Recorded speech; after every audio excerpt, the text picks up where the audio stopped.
याद है जलियांवाले बाग दी जी ਉਸ ਨੂੰ ਲੈ ਕੇ ਭਾਰਤੀ ਹਕੂਮਤ ਨੇ ਇੰਗਲੈਂਡ ਦੀ ਗਵਰਨਮੈਂਟ ਤੇ ਆਪਣੇ ਬੱਚਿਆਂ ਜਮਹੂਰੀਆਂ ਰਾਹੀਂ ਪ੍ਰੈਸ਼ਰ ਬਿਲਡ ਕੀਤਾ ਹੈ ਕਿ ਮਾਫੀ ਮੰਗੋ ਜੀ ਉਹਨਾਂ ਨੇ ਸ਼ੇਮਫੁਲ ਸਕਾਰ ਕਿਹਾ ਹੈ ਕਿ ਬੜਾ ਸ਼ਰਮਨਾਕ ਧੱਬਾ ਬਿਲਕੁਲ ਅੰਮ੍ਰਿਤਸਰ ਦੇ ਵਿੱਚ ਵੱਡਾ ਫੰਕਸ਼ਨ ਜਿੱਥੇ ਇਹਨਾਂ ਦੇ ਸਾਰੇ ਹੀ ਜਿਹੜੇ ਨੇ ਜਿਨ੍ਹਾਂ ਨੇ ਚੀਚੀ ਵੀ ਜਿਹੜੀ ਹੈ ਉਹ ਕੋਈ ਸਫ਼ਰ ਨਹੀਂ ਕਰਵਾਈ ਹੋਈ ਜਿਨ੍ਹਾਂ ਦੇ ਪੁਰਖਿਆਂ ਨੇ ਕਿਉਂਕਿ ਆਰਐਸਐਸ ਤਾਂ ਅੰਗਰੇਜ਼ਾਂ ਦੇ ਨਾਲ ਰਲਿਆ ਹੋਇਆ ਸੀ ਹਮੇਸ਼ਾ ਬਿਲਕੁਲ ਉਹ ਸਾਰਾ ਕ੍ਰੈਡਿਟ ਭਾਰਤ ਮਾਤਾ ਕੀ ਜੈ ਔਰ ਇੱਧਰ ਉੱਧਰ ਲੱਗੇ ਹੋਏ ਨੇ ਪਰ ਕਿਵੇਂ ਦਿੱਲੀ ਦੇ ਉਸ ਮਾਇਆਪੁਰੀ ਇਲਾਕੇ ਦੇ ਇੱਕ ਉਸ ਇੰਡਸਟਰੀਅਲ ਹੱਬ ਵਾਲੇ ਇਲਾਕੇ 'ਚ ਜਿੱਥੇ 800 ਤੋਂ ਜ਼ਿਆਦਾ ਫੈਕਟਰੀਆਂ ਔਰ ਸਕ੍ਰੈਪ ਡੀਲਰਸ ਦੇ ਕੰਮ ਨੇ ਜਿਨ੍ਹਾਂ ਦੇ ਵਿੱਚ ਮੈਜੋਰਿਟੀ ਸਿੱਖ ਨੇ ਜੀ ਕਿਵੇਂ ਦਿੱਲੀ ਪੁਲਿਸ ਨੇ ਉਸੇ ਦਿਨ 13 ਅਪ੍ਰੈਲ ਵਾਲੇ ਦਿਨ ਗ੍ਰੀਨ ਟ੍ਰਾਈਬਿਊਨਲ ਨੇ ਜਿਹੜਾ ਕੋਈ ਫਤਵਾ ਦਿੱਤਾ ਹੋਇਆ ਹੈ ਕੋਰਟਾਂ ਰਾਹੀਂ ਕਿ ਜੀ এনवायरमेंट ਸਾਫ਼ ਕਰਨਾ ਹੈ ਇਸ ਲਈ ਇਥੋਂ ਚੁੱਕੋ ਹਾਲਾਂ ਜਿਹੜਾ ਕੋਰਟ ਦਾ ਫੈਸਲਾ ਉਹਦੇ 'ਚ ਇਹ ਵੀ ਹੈ ਕਿ ਵੀ ਆਲਟਰਨੇਟ ਥਾਂ ਉਹਨਾਂ ਨੂੰ ਪ੍ਰੋਵਾਈਡ ਕੀਤੀ ਜਾਏ ਫੈਕਟਰੀਆਂ ਦੀ ਉਹ ਉਹਨਾਂ ਨੇ ਕੀਤੀ ਨਹੀਂ ਤੇ ਆਲ ਆਫ ਅ ਸਡਨ 13 ਅਪ੍ਰੈਲ ਨੂੰ ਦਿੱਲੀ ਪੁਲਿਸ ਜਿਹੜੀ ਕਿ ਦਿੱਲੀ ਹਕੂਮਤ ਦੇ ਥੱਲੇ ਨਹੀਂ ਹੈ ਸਟੇਟ ਕੇਜਰੀਵਾਲ ਦੇ ਉਹਨੂੰ ਮੋਦੀ ਸਰਕਾਰ ਕੰਟਰੋਲ ਕਰਦੀ ਹੈ ਸਿੱਖਾਂ ਦੇ ਉੱਤੇ ਹੱਲਾ ਬੋਲਿਆ ਕਿਵੇਂ ਉਹਨਾਂ ਨੇ ਪੱਥਰ ਹੋਣ ਬ੍ਰਿਕ ਬੈਟਸ ਹੋਣ ਉਹਨਾਂ ਦੀਆਂ ਪੱਗਾਂ ਨੂੰ ਕਿਵੇਂ ਜਿਹੜਾ ਉਹ ਰੋਲਿਆ ਔਰ ਇਹ ਗੱਲ ਮੈਂ ਨਹੀਂ ਕਹਿੰਦਾ ਕਿ ਜਲਿਆਂਵਾਲੇ ਬਾਗ ਨਾਲ ਉਹਦਾ ਕੀ ਤਾਲੁਕ ਹੈ ਕੇਜਰੀਵਾਲ ਜਿਹੜਾ ਕਿ ਚੀਫ ਮਿਨਿਸਟਰ ਹੈ ਦਿੱਲੀ ਦਾ ਉਹਨੇ ਕਿਹਾ ਕਿ ਵੀ ਜਲਿਆਂਵਾਲੇ ਬਾਗ ਦੇ ਸਾਕੇ ਵਾਲੇ ਦਿਨ 100 ਸਾਲ ਬਾਅਦ ਦਿੱਲੀ 'ਚ ਇੱਕ ਹੋਰ ਜਲਿਆਂਵਾਲਾ ਬਾਗ ਵਰਤਾਇਆ ਗਿਆ ਹੁਣ ਜ਼ਾਹਰ ਹੈ ਕਿ ਅੰਮ੍ਰਿਤਸਰ ਦੇ ਜਲਿਆਂਵਾਲੇ ਬਾਗ 'ਚ ਵੀ ਜੇ 500-600 ਬੰਦਾ ਮਰਿਆ ਸੀ ਉਹਨਾਂ 'ਚੋਂ ਮੈਜੋਰਿਟੀ ਸਿੱਖ ਸਨ ਔਰ ਉਹਨੂੰ ਅੱਜ ਹਿੰਦੂਤਵੀ ਉਸੇ ਖਾਤੇ 'ਚ ਪਵਾ ਕੇ ਆਪਣੀ ਭਾਰਤ ਮਾਤਾ ਦੇ ਉਹਨਾਂ ਨੇ ਫਿਰ ਲੱਖਾਂ ਸਿੱਖ ਮਾਰੇ ਨੇ ਪਿਛਲੇ 72 ਸਾਲਾਂ 'ਚ ਪਰ ਇਸ ਮੌਕੇ ਦੇ ਉੱਤੇ ਜਦੋਂ ਕਿ 100 ਸਾਲਾ ਦਿਨ ਮਨਾਇਆ ਜਾ ਰਿਹਾ ਚਾਰੇ ਪਾਸੇ ਦਿੱਲੀ ਦੀ ਪੁਲਿਸ ਨੂੰ ਕੀ ਸੁਝਿਆ ਜ਼ਾਹਰ ਹੈ ਵੀ ਲੋਕਲ ਲੈਵਲ ਦਾ ਤਾਂ ਫੈਸਲਾ ਨਹੀਂ ਹੈ ਸੈਂਟਰ ਗਵਰਨਮੈਂਟ ਦਾ ਸੈਂਟਰ 'ਚ ਵੀ ਕੌਣ ਬੈਠਾ ਹੋਇਆ ਹੈ ਰਾਜਨਾਥ ਸਿੰਘ ਹੋਮ ਕੀ ਇਹ ਸਿੱਖਾਂ ਨੂੰ ਸਬਕ ਸਿਖਾ ਰਹੇ ਨੇ ਕਿ ਵੀ ਯੂਪੀ ਦੇ ਵਿੱਚ ਸਿੱਖ ਨੇ ਜਿਹਦੀ ਦਾੜੀ ਦਾ ਅਪਮਾਨ ਕਰਨਾ ਚਾਹਿਆ ਪੁਲਿਸੀਆਂ ਨੇ ਉਹਨੇ ਸ੍ਰੀ ਸਾਹਿਬ ਖਿੱਚ ਲਈ ਕੀ ਉਹ ਸਿੱਖਾਂ ਨੂੰ ਸਜ਼ਾ ਨਹੀਂ ਦੇਣਾ ਚਾਹੁੰਦੇ ਵੀ ਜਦੋਂ ਕਸ਼ਮੀਰੀਆਂ ਦੇ ਉੱਤੇ ਵਿਦਿਆਰਥੀਆਂ ਤੇ ਸਟੂਡੈਂਟਸ ਦੇ ਭਾਰਤ ਭਰ 'ਚ ਅਟੈਕ ਕੀਤੇ ਤੇ ਸਿੱਖ ਉਹਨਾਂ ਦੀ ਮਦਦ ਦੇ ਉੱਤੇ ਨਿਕਲੇ ਕੀ ਉਹ ਸਿੱਖਾਂ ਨੂੰ ਸਜ਼ਾ ਤਾਂ ਨਹੀਂ ਦੇਣਾ ਚਾਹੁੰਦੇ ਕਿ ਵੀ ਉਹਨਾਂ ਨੇ ਤਾਂ ਗੁਰਦੁਆਰਾ ਗਿਆਨ ਗੋਦੜੀ ਤੇ ਡੋਂਗ ਮਾਰ ਤੋਂ ਬਾਅਦ ਗੁਰਦੁਆਰਾ ਪੱਥਰ ਸਾਹਿਬ ਲੇ ਵੀ ਮੰਦਿਰ ਬਣਾ ਦਿੱਤਾ ਸੀ ਹਿੰਦੂਤਵੀ ਔਰ ਬੁੱਧਿਸਟ ਸਿੰਬਲਸ ਦੇ ਨਾਲ ਔਰ ਸਿੱਖਾਂ ਨੇ ਇੱਕ ਮੁਹਿੰਮ ਖੜੀ ਕਰਕੇ ਆਰਮੀ ਨੂੰ ਬੈਕਫੁੱਟ ਦੇ ਉੱਤੇ ਕੀਤਾ ਜਾਂ ਉਹ ਐਨ ਇਲੈਕਸ਼ਨਾਂ ਦੇ ਮੌਕੇ ਹਿੰਦੂਆਂ ਨੂੰ ਸੁਨੇਹਾ ਦੇ ਰਹੇ ਨੇ ਵੀ ਮੁਸਲਮਾਨਾਂ ਨੂੰ ਵੀ ਕੁੱਟ ਜਾਣਾਂਗੇ ਅਸੀਂ ਔਰ ਤੁਸੀਂ ਵੀ ਚਾੜੋ ਤੇ ਸਿੱਖ ਵੀ ਜਿਹੜੇ ਮੁਆਫ ਨਹੀਂ ਨੇ ਔਰ ਇਸ ਸਾਰੇ ਦੇ ਵਿੱਚ ਅਸੀਂ ਦੇਖਦੇ ਹਾਂ ਕਿ ਇਹ ਜਿਵੇਂ ਤੁਸੀਂ ਜਦੋਂ ਉਸ ਵੀਡੀਓ ਨੂੰ ਦੇਖਦੇ ਹੋ ਕਿ ਇਦਾਂ ਤਾਂ ਜਿਹੜਾ ਉਹ ਡਾਇਰ ਨੇ ਵੀ ਉਹ ਤਾਂ ਫੌਜੀ ਸੀ ਡਾਇਰ ਅਜੇ ਕਿਉਂਕਿ ਫਸਟ ਵਰਲਡ ਵਾਰ ਖਤਮ ਹੋਈ ਸੀ ਆਇਆ ਸੀ ਉਹ ਕੋਈ ਸਿਵਿਲੀਅਨ ਐਡਮਿਨਿਸਟ੍ਰੇਟਰ ਨਹੀਂ ਸੀ ਜਲੰਧਰ ਬੇਸ ਸੀ ਉਹ ਆਇਆ ਔਰ ਮਾਈਕਲ ਓਡਵਾਇਰ ਗਵਰਨਰ ਨੇ ਇਹ ਸੀ ਰੌਲਟ ਐਕਟ ਦੇ ਖਿਲਾਫ ਚੱਲ ਰਿਹਾ ਸੀ ਵੱਡੇ ਵੱਡੇ ਜਿਹੜੇ ਨੇ ਉਹ ਪ੍ਰੋਟੈਸਟ ਹੋਏ ਸਿਆਲਕੋਟ 'ਚ ਹੋਇਆ ਲਾਹੌਰ 'ਚ ਹੋਇਆ ਰਾਵਲਪਿੰਡੀ 'ਚ ਹੋਇਆ ਜਲੰਧਰ 'ਚ ਹੋਇਆ ਅੰਬਾਲੇ 'ਚ ਹੋਇਆ ਤੇ ਉਹਨਾਂ ਨੇ ਤਾਂ ਬਾਅਦ 'ਚ ਵੀ ਕਿਹਾ ਕਿ ਵੀ ਮੈਂ ਤਾਂ ਇਹ ਸਬਕ ਸਿਖਾਉਣਾ ਚਾਹੁੰਦਾ ਸੀ ਕਿ ਵੀ ਇਹਨਾਂ ਨੂੰ ਜਿਹੜਾ ਤਾਂ ਕਿ ਇਹ ਮੁੜ ਕੇ ਨਾ ਸਿਰ ਚੁੱਕਣ ਤੇ ਕੀ ਇਹ ਸਿੱਖਾਂ ਨੂੰ ਹੁਣ ਦਿੱਲੀ ਦੇ ਵਿੱਚ ਹੀ ਸਬਕ ਸਿਖਾਉਣਾ ਚਾਹੁੰਦੇ ਨੇ ਇਸ ਤੋਂ ਪਹਿਲਾਂ ਇੱਕ ਸਿੱਖ ਪਰਿਵਾਰ ਦੀ ਜਦੋਂ ਮਾਰ ਕੁਟਾਈ ਹਫ਼ਤਾ ਪਹਿਲਾਂ ਕੀਤੀ ਉਹਦੇ 'ਚ ਕੁੱਟਣ ਵਾਲੇ ਵੀ ਜਿਹੜੇ ਨੇ ਉਹ ਪਾਰਕਿੰਗ ਤੋਂ ਝਗੜਾ ਹੋਇਆ ਉਹ ਕਹਿ ਰਹੇ ਨੇ ਕਿ ਵੀ ਸਰਦਾरों को नवंबर 84 भूल गए ਤੇ ਹੁਣ ਉਹ ਸਰਕਾਰ ਹੀ ਯਾਦ ਕਰਵਾ ਰਹੀ ਹੈ ਵੀ ਸਾਨੂੰ ਵੋਟਾਂ ਪਾਓ ਨਹੀਂ ਤਾਂ ਤੁਹਾਡਾ ਇਹ ਹਾਲ ਕਰਾਂਗੇ ਤੁਸੀਂ ਜਿੱਥੇ ਉਜੜ ਪੁਜੜ ਕੇ ਆ ਕੇ ਬਹਿ ਕੇ ਆਪਣੀ ਮਿਹਨਤ ਦੇ ਨਾਲ ਲਹੂ ਪਸੀਨੇ ਦੀ ਕਮਾਈ ਨਾਲ ਫੈਕਟਰੀਆਂ ਬਣਾਈਆਂ ਨੇ ਅਸੀਂ ਇਹ ਵੀ ਜਿਹੜੀਆਂ ਨੇ ਉਜਾੜ ਦੇਣੀਆਂ ਔਰ ਇਹੀ ਗੱਲ ਸਾਡੇ ਭੈਣ ਜੀ ਅਮਨਜੋਤ ਕੌਰ ਜਿਹੜੇ ਸਾਨੂੰ ਲਗਾਤਾਰਤਾ ਨਾਲ ਜਿਹੜਾ ਉਹ ਲਿਖਦੇ ਨੇ ਔਰ ਸਾਡੇ ਤੱਕ ਉਹਨਾਂ ਨੇ 6 attacked by ITBP at Delhi on Vaisakhi ਫਿਰ ਉਹਨਾਂ ਨੇ ਕਿਹਾ ਕਿ ਵੀ ਇਹ ਜਲਿਆਂਵਾਲਾ ਬਾਗ ਦੀ 100th ਐਨੀਵਰਸਰੀ ਵਿਸਾਖੀ ਵੀ ਸੀ ਇੰਡੀਅਨ ਨੇ ਆਪਣੀ ਔਕਾਤ ਦਿਖਾ ਦਿੱਤੀ ਦਿੱਲੀ ਦੇ ਸਿੱਖਾਂ ਤੇ ਹਮਲੇ ਕਰਕੇ ਔਰ ਇਹ ਕੇਜਰੀਵਾਲ ਨੇ ਵੀ ਕਿਹਾ ਕਿ ਵੀ ਇਹ ਜਲਿਆਂਵਾਲਾ ਬਾਗ ਦੇ kicked 6 threw stones and bricked at 6 in Delhi in the name of sealing drive and targeted their businesses ਫਿਰ ਉਹਨਾਂ ਨੇ ਕਿਹਾ ਕਿ ਵੀ ਇਹ ਸਾਰੇ ਉਹਨਾਂ ਨੇ will someone tell why only shops of Sikhs are illegal or pollution agents, ਵੀ ਬਾਕੀਆਂ ਲਈ ਕਿਉਂ ਨਹੀਂ। ਔਰ ਇਹ ਜਿਹੜਾ ਹੈ ਉਹਨਾਂ ਨੇ ਜਿਹੜਾ kicking Sikhs in abdomen, throwing off their turbans and destroying their shops, ਇਹ ਆਪਣੇ ਆਪ ਦੇ ਵਿੱਚ ਦੱਸ ਰਿਹਾ ਹੈ ਵੀ ਇਹ ਕਿਸ ਕਦਰ ਸਿੱਖਾਂ ਨੂੰ ਸਬਕ ਸਿਖਾਉਣ ਦੇ ਰਸਤੇ ਤੇ ਨੇ। ਔਰ ਇਸ ਦੇ ਵਿੱਚ 850 ਦੇ ਕਰੀਬ ਫੈਕਟਰੀ ਜਿਹੜੀਆਂ ਉਹ ਸੀਲ ਕਰਨ ਦੀ ਮੁਹਿੰਮ ਹੈ। ਔਰ ਇਹਦੇ ਵਿੱਚ ਜਿਵੇਂ ਮੈਂ ਪਹਿਲਾਂ ਵੀ ਕਿਹਾ ਕਿ ਵੀ ਬਹੁਤੇ ਸਿੱਖ ਨੇ। ਫਿਰ ਉਹਨਾਂ ਨੇ ਕਿਹਾ ਕਿ what is worst is that Sikhs are being maligned by media as ones who are unruly mob or clashing। Media ਇਹ ਕਹਿ ਰਿਹਾ ਦੇਖੋ ਜੀ ਇਹ ਕਾਨੂੰਨ ਦੀ ਉਲੰਘਣਾ ਕਰਨ ਵਾਲੇ ਗੈਰ ਕਾਨੂੰਨੀ ਲੋਕ ਨੇ ਦੇਖੋ। ਔਰ all businesses targeted in recent years by MCD NGT in Delhi belong to Sikhs who are attacked brutally by ITBP police CRPF when they resist sealing or demolition drives। This is why they did on Vaisakhi and Jallianwala Bagh anniversary। So ਜ਼ਾਹਰ ਹੈ ਵੀ ਇਹ every day ਕਿਤੇ ਨਾ ਕਿਤੇ ਸਾਨੂੰ ਇਹ message ਦੇ ਰਹੇ ਨੇ ਕਿ you don't belong here। ਆਪਣੇ ਗੋਡੇ ਟੇਕ ਕੇ ਭਾਰਤ ਮਾਤਾ ਦੇ ਸਾਹਮਣੇ ਨੱਕ ਰਗੜੋ ਤੇ ਜੈ ਸ਼੍ਰੀ ਰਾਮ ਕਹੋ, ਜੈ ਭਾਰਤ ਮਾਤਾ ਕਹੋ, ਫਿਰ ਤੁਸੀਂ ਇੱਥੇ ਰਹਿ ਸਕਦੇ ਹੋ।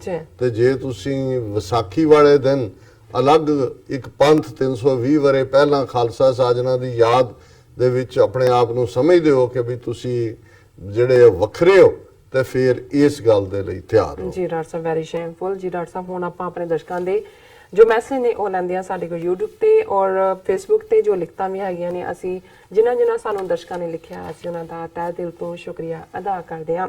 ਸਾਡੇ ਕੋਲ ਪਹਿਲੇ ਸੈਗਮੈਂਟ ਤੇ ਕਾਫੀ ਸਾਰੇ ਮੈਸੇਜ ਨੇ। ਭੁਪਿੰਦਰ ਸਿੰਘ ਜੀ ਸਾਨੂੰ ਲਿਖਦੇ ਹਨ ਡਾਕਟਰ ਸਾਹਿਬ ਕੌਮ ਦੇ ਮਹਾਨ ਸ਼ਹੀਦ ਜਰਨੈਲ ਗੁਰਜੰਟ ਸਿੰਘ ਬੁੱਧ ਸਿੰਘ ਵਾਲਾ ਦੇ ਮਾਤਾ ਜੀ ਤੇ 3 ਸ਼ਹੀਦ ਕੌਮ ਦੀ ਝੋਲੀ ਵਿੱਚ ਪਾਉਣ ਵਾਲੇ ਮਾਤਾ ਸੁਰਜੀਤ ਕੌਰ ਜੀ ਗੁਰਚਰਨਾਂ ਵਿੱਚ ਜਾਬ ਰਾਜੇ ਨੇ। ਵਾਹਿਗੁਰੂ ਜੀ ਇਹਨਾਂ ਨੇ ਲਿਖਿਆ ਸੋ ਸੈਡ ਨਿਊਜ਼।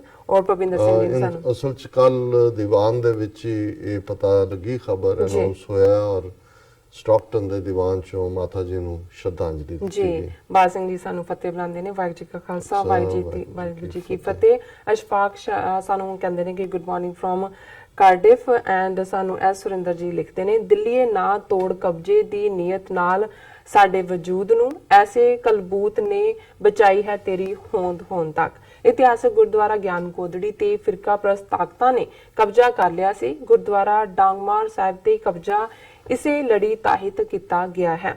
ਹੁਣ ਗੁਰਦੁਆਰਾ ਪੱਥਰ ਸਾਹਿਬ ਲੇਹ ਕਸ਼ਮੀਰ ਨੂੰ ਭਾਰਤੀ ਫੌਜ ਦੀ 18ਵੀਂ ਗਾਰਡ ਬਟਾਲੀਅਨ ਨੇ ਬੋਧੀ ਮੰਦਿਰ ਵਿੱਚ ਤਬਦੀਲ ਕਰਨਾ ਸ਼ੁਰੂ ਕਰ ਦਿੱਤਾ ਹੈ। ਗੁਰਦੁਆਰਾ ਪੱਥਰ ਸਾਹਿਬ ਗੁਰੂ ਨਾਨਕ ਦੇਵ ਜੀ ਦੀ ਦੂਸਰੀ ਉਦਾਸੀ ਨਾਲ ਜੁੜਿਆ ਇਤਿਹਾਸਕ ਗੁਰਧਾਮ ਹੈ। ਇਹੋ ਜਿਹੀਆਂ ਘਟਨਾਵਾਂ ਜਿੱਥੇ ਬੇਹੱਦ ਨਿੰਦਨਯੋਗ ਹਨ ਉੱਥੇ ਹੀ ਇਹ ਘਟਨਾ ਸਾਡੇ ਲਈ ਅਤ ਚਿੰਤਾਜਨਕ ਹੈ ਕਿਉਂਕਿ ਇਹ ਗੁਰਦੁਆਰਾ ਸਾਹਿਬ ਗੁਰੂ ਨਾਨਕ ਦੇਵ ਜੀ ਦੇ ਜੀਵਨ ਕਾਲ ਨਾਲ ਜੁੜੇ ਹੋਏ ਹਨ। ਇੱਕ ਪਾਸੇ ਪਾਕਿਸਤਾਨ ਵਿੱਚ ਪੁਰਾਤਨ ਗੁਰਧਾਮਾਂ ਦੀ ਉਸਾਰੀ ਕੀਤੀ ਜਾ ਰਹੀ ਹੈ, ਦੂਜੇ ਪਾਸੇ ਭਾਰਤ ਵਿੱਚ ਗੁਰੂ ਨਾਨਕ ਸਾਹਿਬ ਦੇ ਇਤਿਹਾਸਕ ਗੁਰਦੁਆਰਾ ਸਾਹਿਬ ਖਤਮ ਕੀਤੇ ਜਾ ਰਹੇ ਹਨ। ਜਿਵੇਂ ਕਿ ਭਾਰਤ ਹੁਣ ਸੈਕੂਲਰ ਦੇਸ਼ ਨਹੀਂ ਰਿਹਾ, ਘੱਟ ਗਿਣਤੀਆਂ ਤੇ ਹਮਲੇ ਰੋਜ਼ ਹੁੰਦੇ ਹਨ। ਨਿਆਂਪਾਲਕ ਪ੍ਰੈਸ ਸਰਕਾਰ ਮੀਡੀਆ ਸਰਕਾਰ ਦਾ ਹੱਥ ਟੋਕਾ ਬਣ ਚੁੱਕਾ ਹੈ। ਇੱਥੇ ਸਾਡਾ ਹਾਲ ਇਹ ਹੈ ਅਸੀਂ ਰੋਜ਼ ਅਜਿਹਾ ਧੱਕਾ ਸਹਿਣ ਦੇ ਆਦੀ ਹੋ ਚੁੱਕੇ ਹਾਂ। ਸਾਡੇ ਨਾਲ ਕੁਝ ਵੀ ਵਾਪਰ ਜਾਵੇ ਅਸੀਂ ਚੁੱਪ ਰਹਿ ਕੇ ਜ਼ਬਰਦਸਤ ਸਾਥ ਦਿੰਦੇ ਹਾਂ। ਅਤ ਨਿੰਦਨਯੋਗ ਅਤ ਸ਼ਰਮਨਾਕ। ਆਮੀਨ ਉਹਨਾਂ ਨੇ ਸਾਨੂੰ ਲਿਖਿਆ। ਹਸਨ ਬੱਟੀ ਰਾਣਾ ਵੀ ਸਾਨੂੰ ਉਹਨਾਂ ਨੇ ਦਿਲ ਪਾ ਕੇ ਵਿੱਚ ਹਾਏ ਕਿਹਾ ਉਹਨਾਂ ਨੇ ਸਾਨੂੰ। ਉਹਨਾਂ ਦੇ 2 ਇਸ ਤਰ੍ਹਾਂ ਦੇ ਮੈਸੇਜ ਨੇ। ਸੋ ਉਸਮਾਨ ਰਸ਼ੀਦ ਨੇ ਵੀ ਉਹਨਾਂ ਨੇ ਵੀ ਸਾਨੂੰ ਇਸੇ ਤਰ੍ਹਾਂ ਹੀ ਭੇਜਿਆ। ਕੁਝ ਜੀਤਾ ਸੁੰਦਰ ਵੀ ਸਾਨੂੰ ਲਿਖਦੇ ਨੇ ਖਾਲਸਾ ਜ਼ਿੰਦਾਬਾਦ ਟੀਵੀ 84 ਗੁੱਡ ਜੌਬ ਰੈਫਰੈਂਡਮ 2020 ਉਹਨਾਂ ਨੇ ਲਿਖਿਆ। ਦੀਪ ਸਿੰਘ ਲਿਖਦੇ ਨੇ ਆਜ਼ਾਦ ਪੰਜਾਬ 2020 ਆਜ਼ਾਦ ਪੰਜਾਬ 2020 ਕਹਿ ਕੇ ਫਿਰ ਉਹਨਾਂ ਨੇ ਲਿਖਿਆ ਕਿ ਆਜ਼ਾਦ ਕਸ਼ਮੀਰ 2025 ਲਿਖਿਆ। ਮੇਰਾ ਸੰਗ ਲਿਖਦੇ ਨੇ ਵਾਹਿਗੁਰੂ ਜੀ ਕਾ ਖਾਲਸਾ ਵਾਹਿਗੁਰੂ ਜੀ ਕੀ ਫਤਿਹ। TV 84 is very strong working and very good working thanks doctor Sahib ji ਨੇ ਲਿਖਿਆ। ਮਨਾਰ ਖਾਨ ਸਾਹਿਬ ਲਿਖਦੇ ਨੇ ਗ੍ਰੇਟ ਡਾਕਟਰ ਸਾਹਿਬ। ਦੂਸਰੇ ਸੈਗਮੈਂਟ ਤੇ ਵੀ ਸਾਡੇ ਕੋਲ ਮੈਸੇਜ ਨੇ ਜੀ, ਮੈਂ ਤੁਹਾਡੇ ਤੋਂ ਟੇਕ ਓਵਰ ਕਰ ਲੈਂਦਾ। ਨੋ ਪ੍ਰੋਬਲਮ ਡਾਕਟਰ ਸਾਹਿਬ। मोहम्मद महमूद जी उन्होंने फतेह भी और अस्सलाम वालेकुम ग्रेट शो बहुत शुक्रिया मोहम्मद महमूद जी।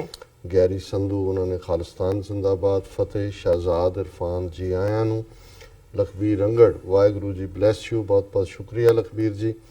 और पाकिस्तान जिंदाबाद ID तो लव यू डॉक्टर साहब। खालसा जिंदाबाद ਬੱਬਰ ਗੁਜਰ ਫਰਮ ਜਰਮਨੀ, ਜੀ। ਬਹੁਤ ਸ਼ੁਕਰੀਆ ਭਾਈਜਾਨ। ਮਹਿੰਦਰਪਾਲ ਸਿੰਘ ਗੁਰਮੁਖ ਪਿਆਰਿਓ, ਵਾਹਿਗੁਰੂ ਜੀ ਕਾ ਖਾਲਸਾ ਵਾਹਿਗੁਰੂ ਜੀ ਕੀ ਫਤਿਹ। ਵਜਾਹਤ ਹੁਸੈਨ ਜੀ, ਡਾਕਟਰ ਸਾਹਿਬ ਮੇਰਾ ਨਾਮ ਵਜਾਹਤ ਹੈ ਤੇ ਮੇਰਾ ਤਾਲੁਕ ਪੰਜਾਬ ਪਾਕਿਸਤਾਨ ਹੈ ਨਾਲ ਹੈ ਤੇ ਮੈਂ ਸਿੱਖ ਰਿਲੀਜਨ ਉੱਤੇ ਤਾਕੀਦ ਕਰ ਰਿਹਾ ਹਾਂ ਤੇ ਤੁਸੀਂ ਬਹੁਤ ਅੱਛਾ ਪ੍ਰੋਗਰਾਮ ਕਰਦੇ ਹੋ। My best wishes with you, thanks. Thank you so much. Wajahat sahab बहुत बहुत शुक्रिया। और म्यों म्यों कैट लिखते हैं डॉक्टर साहब जिंदाबाद, खालिस्तान जिंदाबाद। नहीं जनाब, तुसी कैट नहीं, तुसी तो शेर हो। कश्मीर बनेगा पाकिस्तान, बट तुसी जरा म्यों म्यों चो निकलो, जरा दहाड़ शेर दी रोर वाला ओ काम बनो जी। सुरेंद्र सिंह जी वाहिगुरु जी। मैंगो मैन उन्होंने अपनी मैंगो देख के तो फिर ਮੂੰਹ 'ਚ ਪਾਣੀ ਆ ਜਾਂਦਾ। ਨਹੀਂ, ਮੈਨੂੰ ਉਹ ਗੱਲ ਯਾਦ ਆਉਂਦੀ ਹੈ, ਸਾਡੇ ਮਿੱਤਰ ਸ਼ੇਖ ਸਾਹਿਬ ਕੋਟ ਕਰਦੇ ਸੀ, ਕਹਿੰਦੇ ਵੀ ਮੈਂਗੋ ਨੇ ਅੱਲਾ ਮੀਆਂ ਦੇ ਅੱਗੇ ਪਟੀਸ਼ਨ ਪਾਈ ਕਿ ਅੱਲਾ ਮੀਆਂ ਤੂੰ ਮੈਨੂੰ ਕਿਵੇਂ ਦਾ ਬਣਾਇਆ ਵੀ ਜਿਹੜਾ ਦੇਖਦਾ ਮੈਨੂੰ ਖਾਣ ਨੂੰ ਪੈਂਦਾ। ਕਹਿੰਦੇ ਅੱਲਾ ਮੀਆਂ ਨੇ ਕਿਹਾ ਵੀ ਕਾਕਾ ਪਾਸੇ ਹੋ ਜਾ, ਮੇਰਾ ਵੀ ਇਹੀ ਜੀ ਕਰਦਾ। ਸੋ ਉਹਨਾਂ ਦੀ ਹੈ ਤਾਂ ਬੜਾ ਪਿਆਰਾ ਦੇਖ ਕੇ mango. Love and respect from Kot Radhe Krishan district Kasur, Punjab Pakistan. I am your regular viewer and admirer. इंशाअल्लाह खालिस्तान सून और वर्ल्ड में। बहुत बहुत शुक्रिया mango man ji. Fayaz Lone, doctor साहब रेंटा सिख और रेंटा मुस्लिम्स ही असल मसला है जो कि हिंदू ब्राह्मण से जूते पड़वा रहे हैं। इन दोनों मार्शल कौमों को इनको अपने सफून में पहचानना चाहिए। फयाज लोन जी तुसी बिल्कुल ठीक फरमाया, पर ਇਹ ਨਾਲ ਨਾਲ ਹੀ ਰਹਿਣੇ ਨੇ ਦੁਨੀਆ ਦੇ ਵਿੱਚ। ਦੌਲਤ ਤੋਂ ਵਿਕਣ ਵਾਲੇ, ਈਮਾਨ ਵੇਚਣ ਵਾਲੇ ਰਹੇ ਨੇ, ਅੱਜ ਵੀ ਨੇ, ਕੱਲ ਨੂੰ ਵੀ ਹੋਣਗੇ। ਮੇਰਾ ਖਿਆਲ ਹੈ ਵੀ ਸਾਡਾ ਨਿਸ਼ਾਨਾ ਸਿੱਧਾ ਹੋਣਾ ਚਾਹੀਦਾ, ਅੱਖਾਂ ਸਿੱਧੀਆਂ ਨਿਸ਼ਾਨੇ ਤੇ ਹੋਣੀਆਂ ਚਾਹੀਦੀਆਂ ਔਰ ਇਹਨਾਂ ਨੂੰ ਪਾਸੇ ਰੱਖ ਕੇ ਸਾਨੂੰ ਜਿਹੜਾ ਉਹ ਕੰਮ ਕਰਨ ਦੀ ਲੋੜ ਹੈ। ਹਾਲਾਂ ਉਹਨਾਂ ਨੂੰ ਪਛਾਣਨ ਦੀ ਲੋੜ ਹੈ, ਤੁਸੀਂ ਠੀਕ ਫਰਮਾਇਆ। ਫਿਰ ਜਿਹੜਾ ਫयाज ਲੋਨ ਜੀ, डॉक्टर साहब दिल्ली के दल्ले पागल हो चुके हैं। और वैसे दलाल शब्द अखीरा लला कट दो तो यही बन जाता है तो दलाल ने। ਹੁਣ ਬਾਜ ਸਿੰਘ ਕਹਿੰਦੇ ਨੇ ਕਿ ਹੁਣ ਭਾਰਤੀ ਮੀਡੀਆ ਇਹ ਪ੍ਰਚਾਰ ਕਰ ਰਿਹਾ ਕਿ ਪਾਕਿਸਤਾਨ ਮੋਦੀ ਕੋਲੋਂ ਡਰ ਗਿਆ। ਜ਼ਾਹਿਰ ਹੈ ਅਸੀਂ ਸਮਝਦੇ ਹਾਂ ਵੀ ਜਦੋਂ ਮੈਂ ਬਹੁਤ ਇਹ ਤਾਕੀਦ ਕੀਤੀ ਹੈ ਕਿ ਸਾਨੂੰ ਬਹੁਤ ਸੰਜਮ ਔਰ ਸਿਆਣਪ ਤੋਂ ਕੰਮ ਲੈਣਾ ਹੋਏਗਾ, ਕਿਉਂਕਿ ਐਸੀ ਗੱਲ ਅਸੀਂ ਨਾ ਕਰੀਏ ਜਿਹੜੀ ਕਿ ਦੁਸ਼ਮਣ ਨੂੰ ਸੂਟ ਕਰਦੀ ਹੋਈ ਇਸ ਵੇਲੇ। ਜੀਸ਼ਨ ਸਦੀਕੀ ਜੀ, ਉਹਨਾਂ ਨੇ ਸਲਾਮ, ਸਤਿ ਸ੍ਰੀ ਅਕਾਲ। और उन्होंने कहा भी we have seen great welcome of Chaudhry Sarwar, thanks a lot, बहुत शुक्रिया है Zeeshan ji. Cool bright sky ID, तो डोंट वरी डॉक्टर साहब, we are with you and with Sikhs for justice, बहुत शुक्रिया। अहमद हमजा, डॉक्टर साहब ट्रस्ट मी पाकिस्तान को, और बिल्कुल ठीक है, मैं समझदा भी एकदम किसी गल ते असीं ना रिएक्ट करिए। फिर उन्होंने क्योंकि उत्ते अद्धी रह गई, उन्होंने trust me Pakistani nation is with Sikh brothers and we don't care what our government does। Hamza ji तुसी ठीक फरमा रहे हो, पर मैं समझदा भी सानू ओवरऑल भी कई चीज़ां इन टोटल ਜਿਹੜਾ ਅੱਜ ਮਾਹੌਲ ਉੱਥੇ ਬਣਿਆ ਹੋਇਆ ਹੈ ਉਹਨਾਂ ਦੀ ਇਲੈਕਸ਼ਨ ਈਵ ਦੇ ਉੱਤੇ, ਉਹਨੂੰ ਵੀ ਦੇਖਣਾ ਪਏਗਾ। ਔਰ ਉਹਦੇ 'ਚ ਇਹਨਾਂ ਨੇ ਮੈਂਗੋ ਮੈਨ ਜੀ ਨੇ ਫਿਰ ਲਿਖਿਆ ਕਿ ਵੀ ਅੱਜ ਮੀਆਂ ਚੰਨੂ, ਓਕਾੜਾ, ਸਾਈਵਾਲ, ਪਾਕਪਤਨ, ਲਾਹੌਰ, ਕਸੂਰ ਦੇ ਵਿੱਚ ਬਹੁਤ ਮੀਂਹ ਪਿਆ, rain for 6 hours. Vaisakhi welcome and ਬਰਸਾਤ season welcome, but our wheat fields are ripe, so rain is not good for us. ਗੁਜ਼ਾਰ ਹੈ ਕਿਸਾਨ ਸਫਰ ਕਰਦਾ ਹੈ, ਬੇਸ਼ੱਕ ਵੈਲਕਮ ਵੀ ਹੈ। ਔਰ ਇਧਰਲੇ ਭਾਰਤੀ ਕਬਜ਼ੇ ਵਾਲੇ ਪੰਜਾਬ 'ਚ ਵੀ ਮੌਸਮ 'ਚ ਇਸ ਕਿਸਮ ਦੀ ਹੋਇਆ ਔਰ ਉੱਥੇ ਵੀ ਕਿਸਾਨ ਫਿਕਰਮੰਦ ਨੇ। ਔਰ ਫਿਰ ਲੌਂਗ ਲਿਵ ਪਾਕਿਸਤਾਨ ਦੀ ਆਈਡੀ ਤੋਂ ਭਾਈਜਾਨ ਨੇ ਲਿਖਿਆ कि भी पाकिस्तान कोई डरिया नहीं है। भी तुसी सोचते हो भी इमरान खान घबरा गया, please try to understand the border situation at the moment. Indian media already have launch the campaign against Kartarpur, और मैं अपने पहले सैगमेंट्स ये दस चुके हैं और मैं देख रहा कि हुण वक्त भी जा रहा है, पर मैं नाल दी नाल अनाउंस करना चाहुंदा कि साडी एक टैक्नीकल टीम का हिस्सा जिथे कैलीफोर्निया कवर कर रहा सी, दूसरे पासे ਜਿਹੜੇ ਮੈਸੇਚੂਸਟਸ ਸਟੇਟ ਦਾ ਸ਼ਹਿਰ ਹੈ ਹੋਲੀਓਕ, ਔਰ ਇਹ ਉਹ ਦੂਸਰਾ ਸ਼ਹਿਰ ਬਣ ਗਿਆ ਕਾਰਟਰੇਟ ਤੋਂ ਬਾਅਦ ਜਿੱਥੇ ਕਿ ਵਿਸਾਖੀ ਦੇ ਖਾਲਸਾ ਸਾਜਨਾ ਦਿਵਸ ਦੇ ਮੌਕੇ ਤੇ ਅਮਰੀਕਨ ਝੰਡੇ ਦੇ ਨਾਲ ਸਿੱਖ ਫਲੈਗ ਜਿਹੜਾ ਉਹ ਲਹਿਰਾਇਆ ਗਿਆ ਔਰ ਜੀ। ਔਰ ਅੱਜ ਜਿਉਂ ਹੀ 9:30 ਵਜੇ ਖਬਰਾਂ ਖਤਮ ਹੋਣਗੀਆਂ, 9:30 ਤੋਂ 10:30 ਜਿਹੜੀ ਫਲੈਗ ਹੋਇਸਟਿੰਗ ਸੈਰੇਮਨੀ ਹੈ ਜਿਹਦੇ 'ਚ ਈਸਟ ਕੋਸਟ ਸਿੱਖ ਕੋਆਰਡੀਨੇਸ਼ਨ ਕਮੇਟੀ ਨੇ ਕਾਫੀ ਅਹਿਮ ਰੋਲ ਅਦਾ ਕੀਤਾ ਹੈ। ਉਹ ਜਿਹੜੇ ਦਰਸ਼ਕ ਦੇਖ ਸਕਣਗੇ। ਸੋ ਸਟੇ ਟਿਊਨਡ। ਜੀ ਡਾਕਟਰ ਸਾਹਿਬ ਇੱਥੇ ਲੈਣੇ ਅਪਡੇਟ ਵਿਊਅਰਸ ਤੁਸੀਂ ਸਾਡੇ ਨਾਲ ਇਸ ਤਰ੍ਹਾਂ ਬਣੇ ਰਹਿਣਾ। ਮਿਲਦੇ ਹਾਂ ਛੋਟੇ ਜਿਹੇ ਵਕਫੇ ਤੋਂ ਬਾਅਦ।